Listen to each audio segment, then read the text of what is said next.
Hi everyone. For a sequence given here, we're going to find the sum of the first 10 terms. Now to do this, what we want to do is rewrite our terms here. And so I'm going to go ahead and do that with our first term. And so we can easily see a pattern. We have to determine if it is going to be geometric, but we need to look at that first. So basically when you have the square root of 3 minus 2 square root of 2. What I'm going to do is look at this formula here and make it a perfect square trinomial if I can. And what I do is I look at this piece here, negative 2ab. So I have a negative 2a, and this is going to be my b. Alright, so basically this is going to be negative 2 square root of 2 times 1. So to write it in this form, we're going to get square root.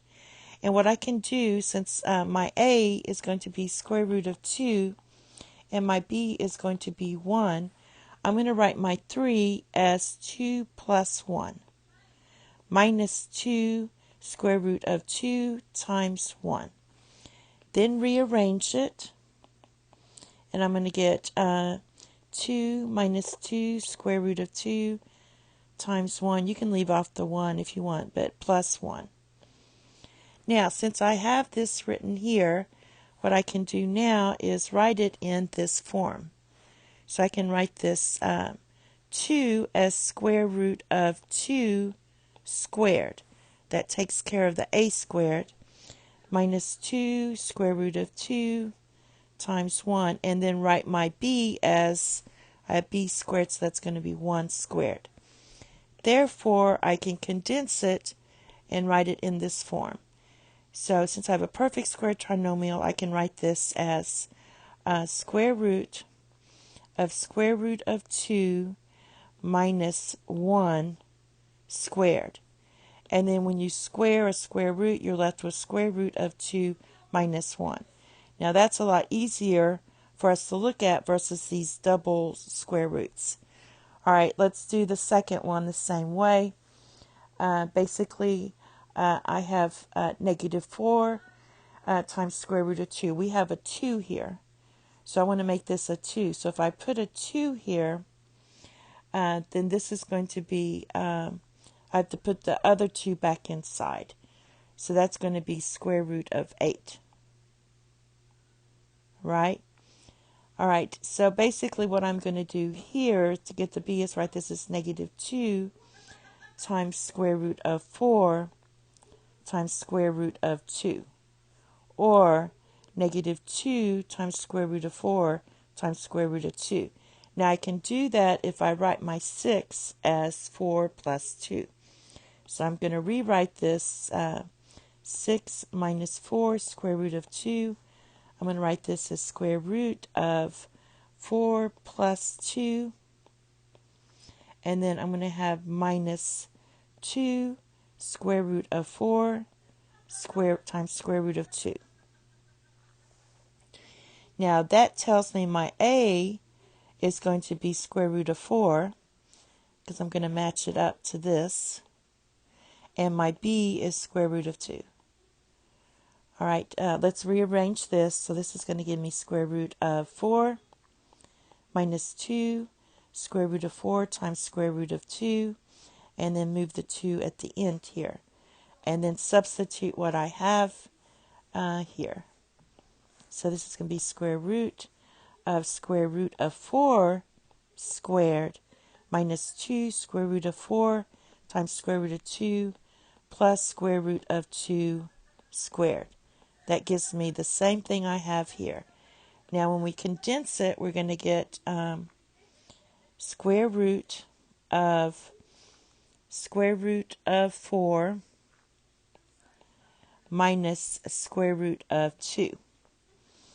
All right, squared, which gives me square root of 4 minus square root of 2, because this cancels out here. So we get 2 minus square root of 2. Now previously we had our first term was square root of 2 minus 1. So I'm going to rewrite this to make it match up because I need to find a pattern. So what I'm going to do is factor out a square root of 2, and then that would give me square root of 2 minus 1. Now I can see a pattern, because to get from this one to this one, we had to multiply by square root of 2. And then for the last one, we do the same thing. So I'll go a little faster for this one. I can write this as square root, or let me just write it out so you can see it, 12 minus 8 square root of 2. So I can write this as my 12, I'm going to write as, let's see, 8 plus 4. And again, for this piece here, I need a 2. So 2 times 4 is 8. And if I bring the 4 back in the radical, that's going to be 16. So this is going to be basically minus 16 times 2 is 32. All right. And then I can rewrite this as, I'm going to put the 8 first, minus 2, and break this up with square root of 8 times square root of 4.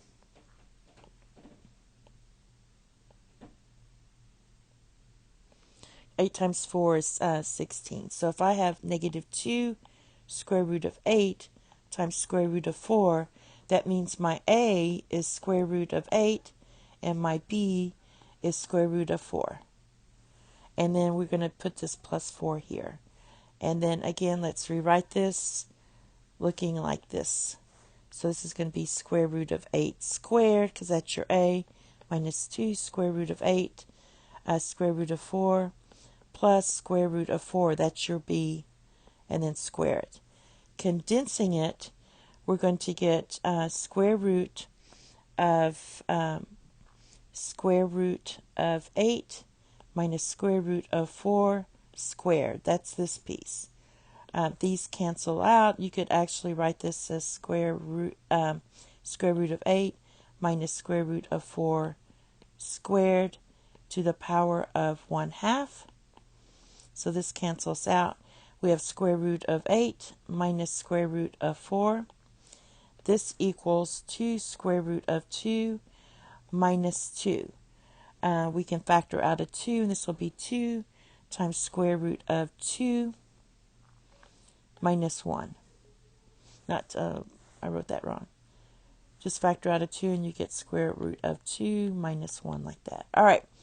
So the first three terms we have are, the first term now is square root of 2 minus 1.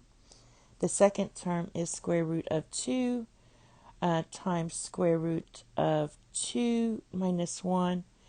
And then our third term would be 2 times square root of 2 minus 1.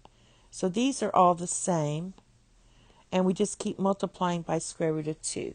That means our first term is going to be square root of 2 minus 1, and our common ratio, our common ratio is just going to be square root of 2, because we just keep multiplying by square root of 2. All right, so now we're going to use this formula here, and we're going to get S sub 10 equals your first term, which is square root of 2 minus 1, and then times your common ratio, which is square root of 2 to the power of n, our n is 10, minus 1, all right, all divided by square root of 2 minus 1. All right, so when you multiply all this out, you're going to get this equals 2. Let's see, these two cancel out, and this is basically, let me do this in yellow, 2 to the power of 1/2 to the power of 10 minus 1. So when you multiply these two, you get 2 to the power of 5 minus 1. So this is going to be 32 minus 1, which equals 31. So that's the sum of the first 10 terms. Thank you. Have a nice day. Bye-bye.